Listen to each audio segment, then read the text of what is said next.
অত সহজে না বর্ষাকে বিশ্বাস করিস না। ওর যা ট্র্যাক রেকর্ড দেখ, হয়তো তোর মনটা গলানোর জন্য ওই ডিভোর্সে রাজি হয়েছে, এমনটা হতে পারে।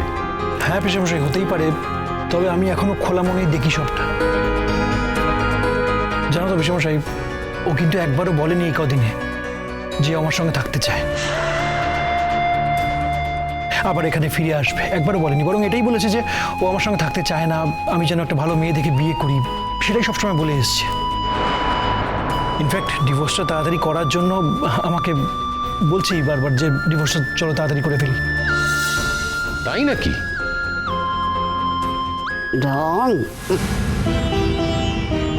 গুদি বলছো কেন কো?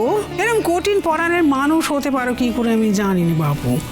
ঢং বলছো, ঢং ঢং কেন কেন? ওরই তো স্বামী, ও তো খারাপ লাগতেই পারে বলো। আমার তো মনে হয় ও এবারে বোধহয় বুঝতে পেরেছে নিজের আচার আচরণ। হ্যাঁ, একটু যদি ক্ষমা ঘেন্না করে একটু সুযোগ দেওয়া যায় তাহলে ও ঠিক নিজেকে শুধরে নেবে। হ্যাঁ, আর লোকে তো ভাবে না কি হলো, বুবলাই বউ কি হলো, সে এসে চলে গেল কেন, থাকে না কেন এখানে, এইসব কথা ভাবে তো। দেখুন মা, ওর সঙ্গে কিন্তু আমাদের কোনো ব্যাপার ছিল না। আমরা কেউ চাইনি ওকে এই বাড়ির থেকে চলে যেতে হোক। ওকে এই বাড়ি ছেড়ে চলে যেতে হয়েছে শুধুমাত্র ওর আচরণের জন্য। আর লোকে তো সারাক্ষণই কিছু না কিছু বলে যাচ্ছে। লোকের কি সব কথা ধরতে আছে? মিঠিকে নিয়েও তো তারা কম কথা বলেনি। তা আমরা কি করব? একমাত্র কি লোকেদের কথারই দাম দেব? মা, একটা কথা তোমাকে আমি বলছি, তুমি যদি না চাও বর্ষা আর এই বাড়িতে আসবে না, আই প্রমিস।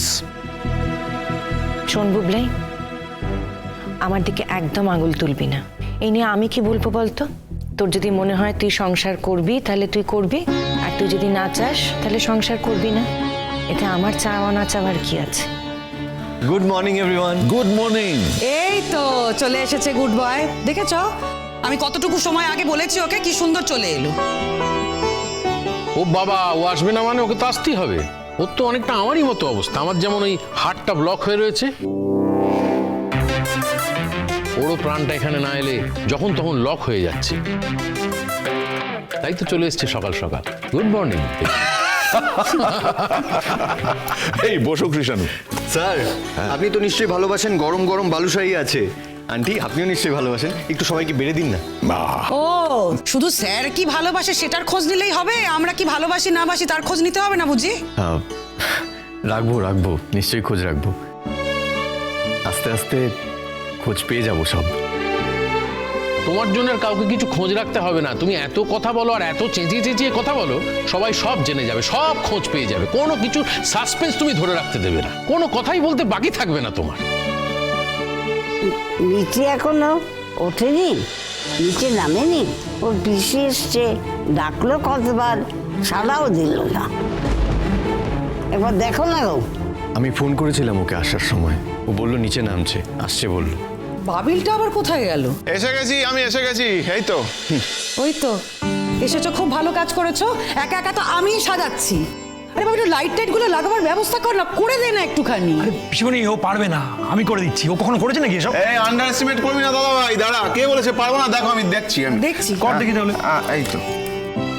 এই তো মিঠি, মিঠি তুই কিছু করবি না? কাজ করার লোকের তো অভাব নেই পিসিমণি। আর কি এমন কাজ আছে? এই তো কাজটা সাজানো হবে। আর স্যান্টা তো তুমি নিজেই নিয়ে এসেছো। ওরে মিঠি, আজকের দিনে শুধু সান্তাকে আনলে হয় না, সান্তা কি কি দিচ্ছে গিফট সেগুলো গুছিয়ে গাছিয়ে রাখতে হয়, সেগুলো জানতে হয়। সবই তো বুঝছি, কিন্তু তোমার ড্রাইভার এলো না জিনিসপত্র। হ্যাঁ তাই তো দেখছি। দাঁড়া দাঁড়া, একটা ফোন করি। আরে কি ব্যাপার, তুমি জিনিসগুলো কি গাড়িতে করে আবার বাড়ি ফেরত নিয়ে যাবে বলে রেখে দিয়েছো? এসো তাড়াতাড়ি। হ্যাঁ স্যার, আসছি আসছি।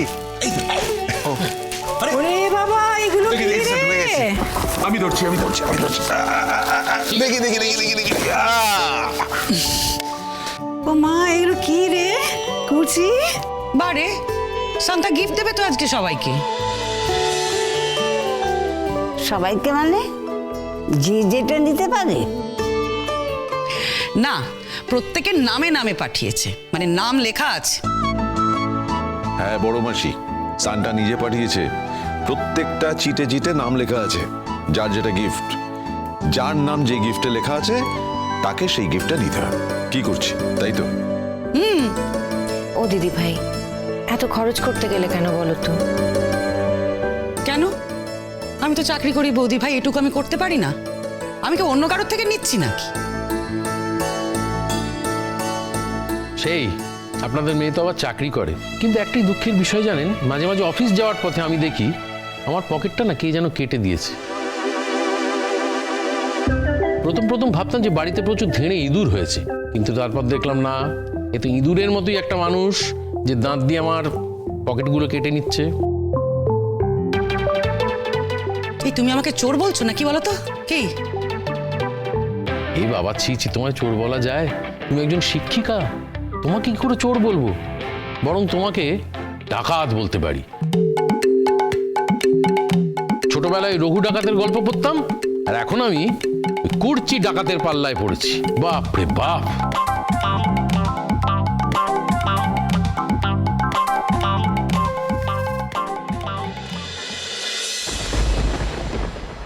তাই খুব খারাপ হচ্ছে বলে দিলাম, কিন্তু খুব খারাপ হচ্ছে।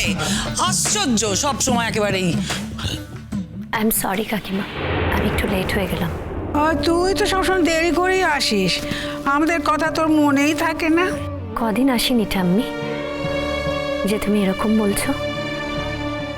এখন বেশি কাজে চাপ পড়ে গেছে না? হ্যাঁ, সব সময় কাজ দেখাস, কাজ কাজ। কি আশ্চর্য, আমি যখন একটা চাকরি করি, কাজে তো আমাকে যেতেই হবে বলো।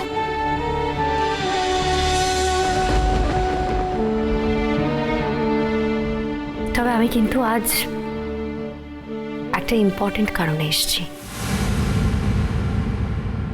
কি রে মিটিল, কি ইম্পর্টেন্ট কারণ? বলবো কাকিমা, তোমাদের কি আজ সেলিব্রেশন হবে? হবে তো। আমরা এক্ষুনি গান গাইবো, তুইও গাইবি, কারণ গানটা তোর জানা। এই মিঠি, এই না না না, আমরা গান গাইবো না, আমরা মোটে গান গাইবো না। না না, কেন? আমরা তো শ্রোতা, আমরা শ্রোতা।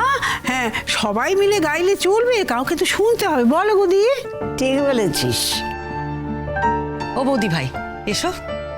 নতুন দা, আমি আছি তো। আচ্ছা, আমি কি একাই গাইবো? কি রে মিটিল?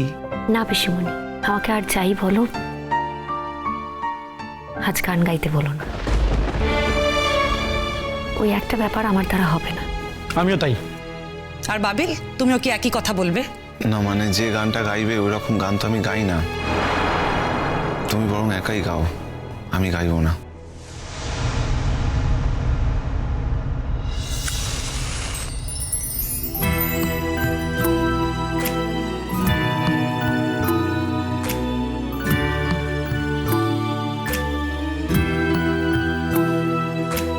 শান্তির দ্বীপ এসো ঘরে ঘরে, তুমি প্রভু এসো হৃদয় জুড়ে। শান্তির দ্বীপ এসো ঘরে ঘরে, এসো প্রভু সবার হৃদয় জুড়ে। তুমি যে শান্তির বাণী প্রচারে, দেখালে শান্তির পথ। তোমার অমৃত বাণী সম্ভারে আমরা পেলাম সব। এসো পিতা ঘরে ঘরে, শান্তি দাও তুমি সবার তরে। চিরসখা হে